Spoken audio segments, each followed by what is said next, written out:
I'm Helen Conway. I'm currently a non-executive director. I've had a long career. I started my professional career as a lawyer.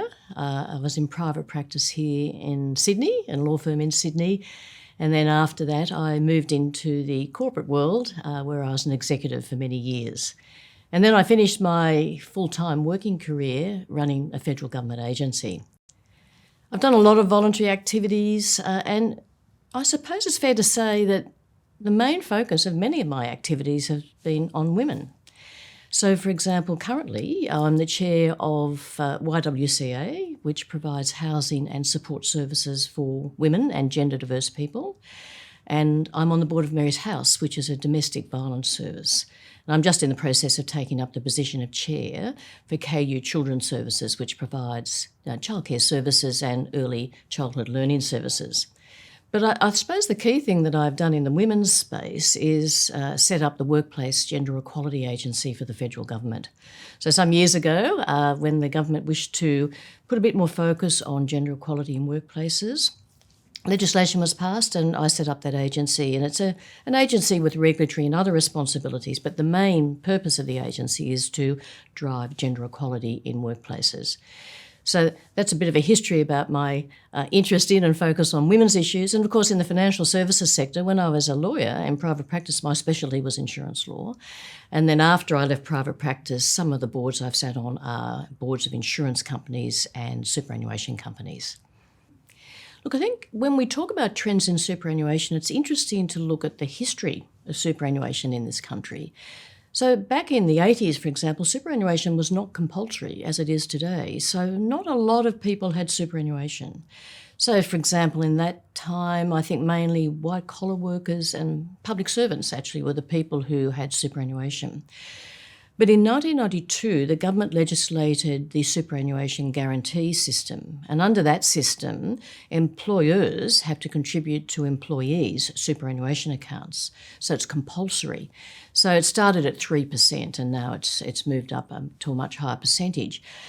So superannuation suddenly became more current in public debate, and necessarily with a new system around superannuation, there were many government policies and regulations to effectively manage the sector.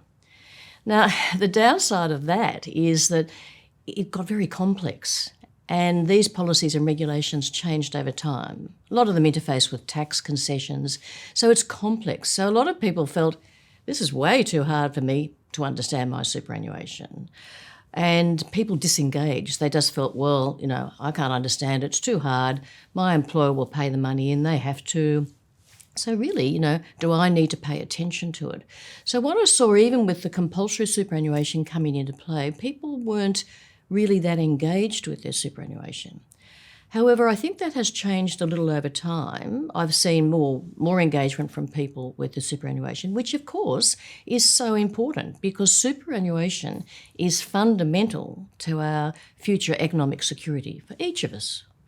So there is more engagement, but I think the key message is really that women need to engage with superannuation even more than men. And why is that so? Well, the superannuation guarantee system was based on an uninterrupted work life of about 40 years. So, if you worked uninterrupted for 40 years or so, the money that went into your account under that superannuation guarantee system would be enough for you to comfortably retire. Now, what we know is that women don't have 40 years of uninterrupted working. Women have time out of the workforce for children, and typically and commonly, if there's a caring issue in a family, women take that responsibility on. So women have quite interrupted work lives. So the whole underpinning of the SGE system, the superannuation guarantee system, doesn't necessarily help women. So that's why it's really, really important that women do engage. And we know, depending on your age and depending on, your work history, women will retire with less superannuation, generally speaking, than men, and substantially less superannuation.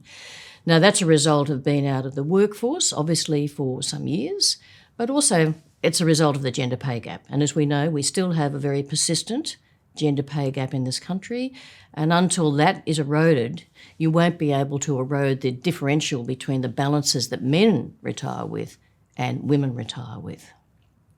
Look, I think there are essentially 4 strategies that I'd recommend that young women focus on when they're looking at what they need to do to ensure their financial security into the future. The first thing is to be financially literate.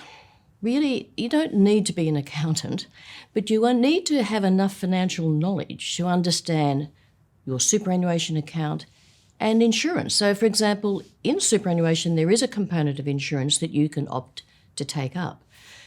If you don't want to take up insurance within superannuation, you can take up insurance outside of superannuation, like life insurance, disability insurance. So all these things go to your financial security as you move into retirement. So I think it's really important to make sure that you have enough financial literacy to understand those things.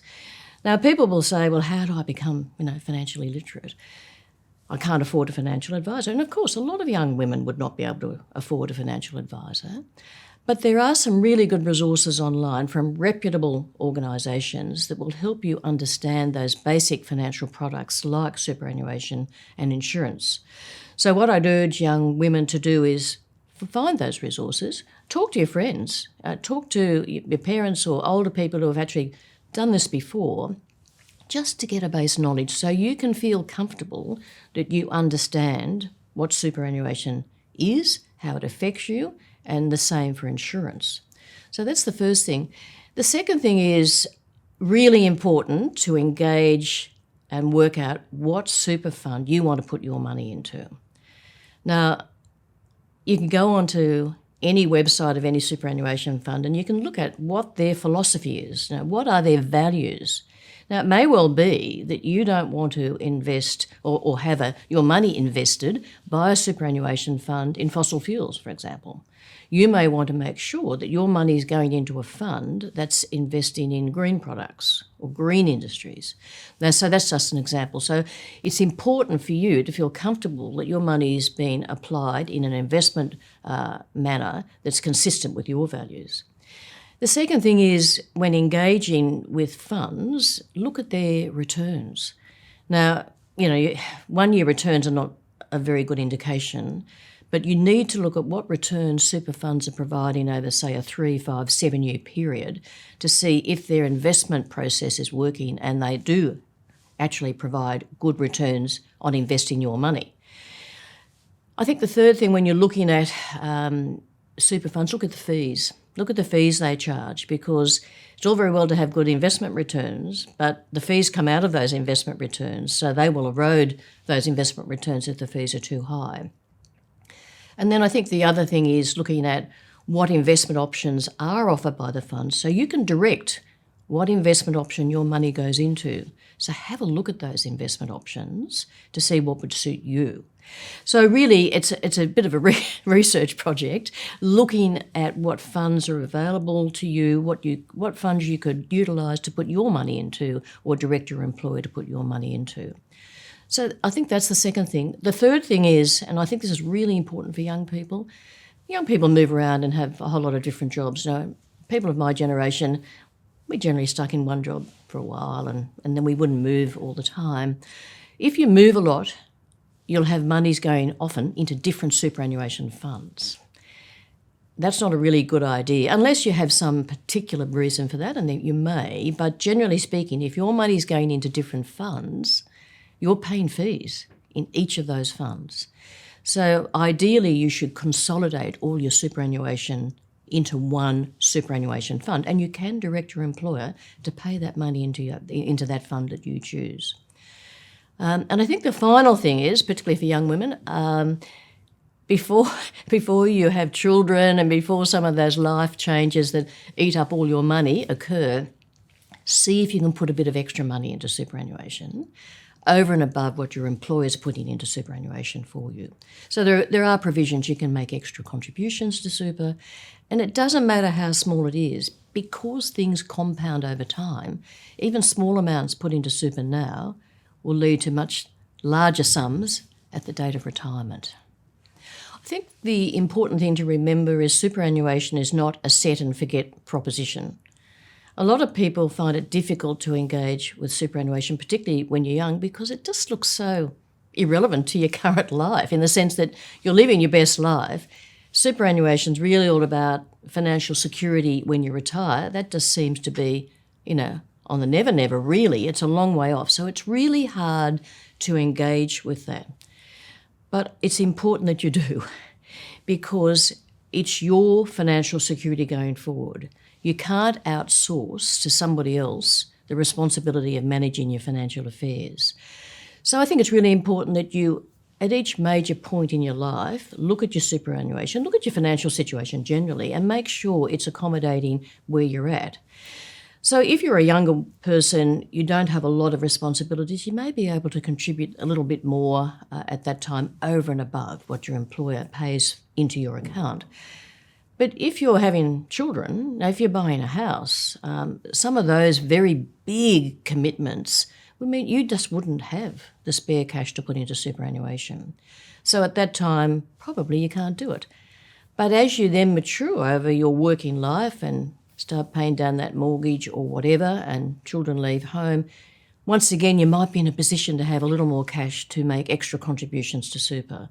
So any extra money you can put in is very helpful because of the compounding effect of superannuation over time. It goes back to what I might have said earlier, and that is all about financial literacy. That underpins your confidence to be able to manage your financial affairs. So I think it's really important people feel a confidence about managing their affairs.